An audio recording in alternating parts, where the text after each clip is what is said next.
was born in Amman, Jordan.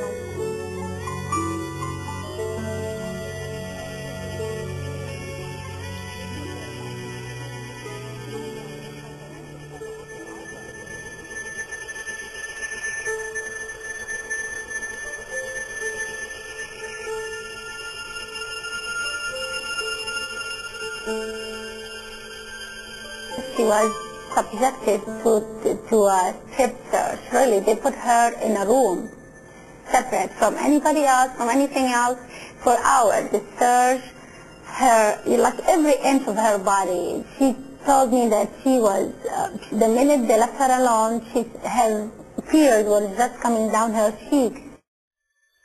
I studied in the United States for college and for graduate school.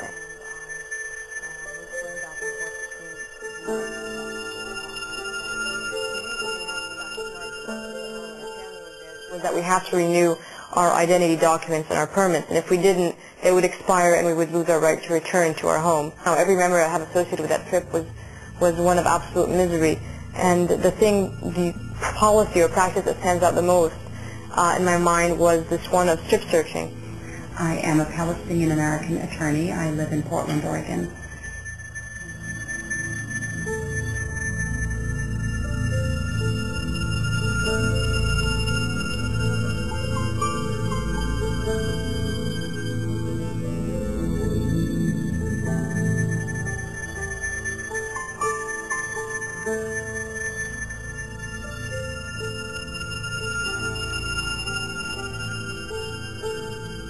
We were separated, and I was asked to go with a uniformed officer.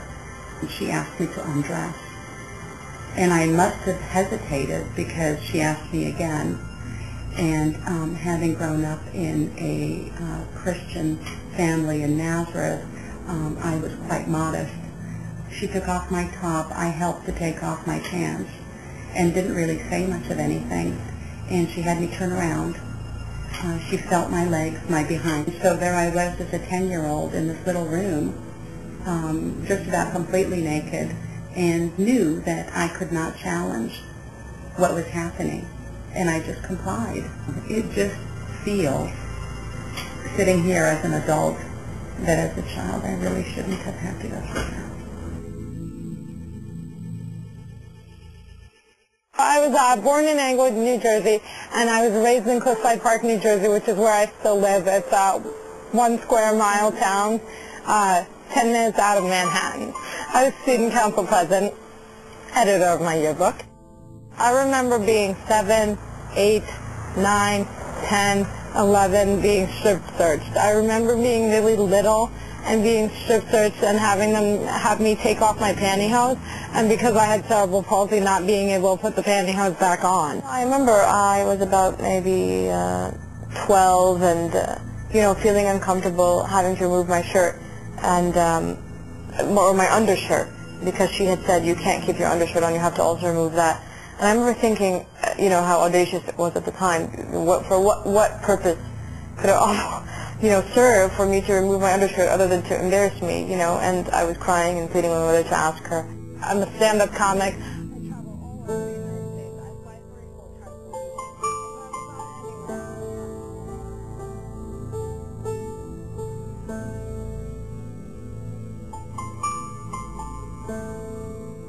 As soon as security saw my name, they flagged me. Then they took me to strip search me.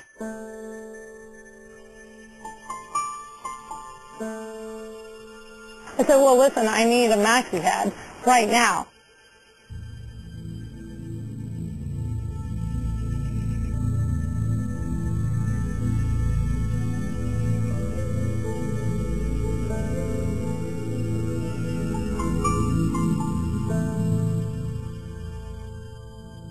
One of the Israeli security females, when they confiscated my stuff and wouldn't give me a maxi pad, started crying. And she had her security tag taken off of her neck, and she was sent away.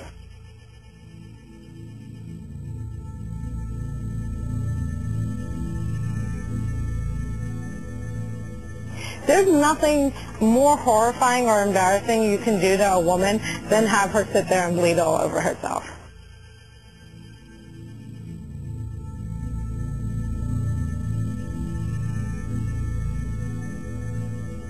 I said, will you at least admit that you're doing this to me because I'm of Arab descent? And she said yes. It made me feel like they're above the law. There's nothing they can't do. If they've gotten to the point where they cannot give a girl in a wheelchair her maxi pad, there's really nothing that's sacred. There's nothing that's holy. There's nothing that's safe. There were several women, including the woman who was pushing my wheelchair, none of whom said a word. No one spoke up. No one. No one. No one spoke up. So now I'm embarking on a 12-hour flight in first class, covered in blood, and I get in and the flight attendant just looks at me like with such disgust.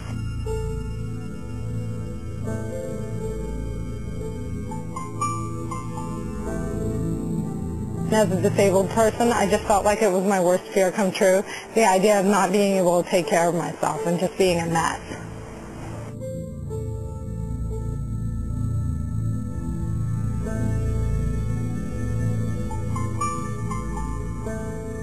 I try not to think of being over London and just feeling like I'm not going to make it, I'm not going to make it. I remember my mother being next to me and being told that she had to remove her pad. I didn't understand it, and I just thought, why, you had to kind of submit because they were occupiers and they had the machine guns with them and we didn't, and so you had to be quiet. You couldn't really say much or argue. The last time I saw my parents, I was 14, and they sent me on a children's transport, a kinder transport to England. And by sending me there, they literally gave life to me a second time. In 1981, I went back to the camps where my parents had been. The last camp was Auschwitz. When I stood on the spot where the cattle cars arrived and the selection was made, although there's nothing there that could possibly remind me of my parents, that's when I finally accepted there's no way that they survived or that other family members survived.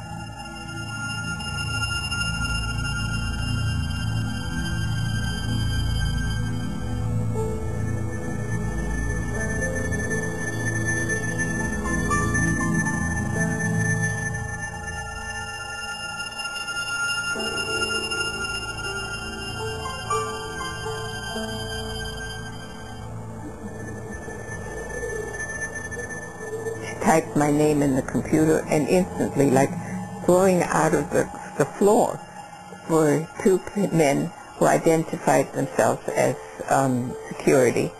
Their name tags were turned around. I was wanded and patted down, and then I was told to get undressed. And I said, you have no right to do this. So I got undressed. And then I was told to bend over, and I was internally searched.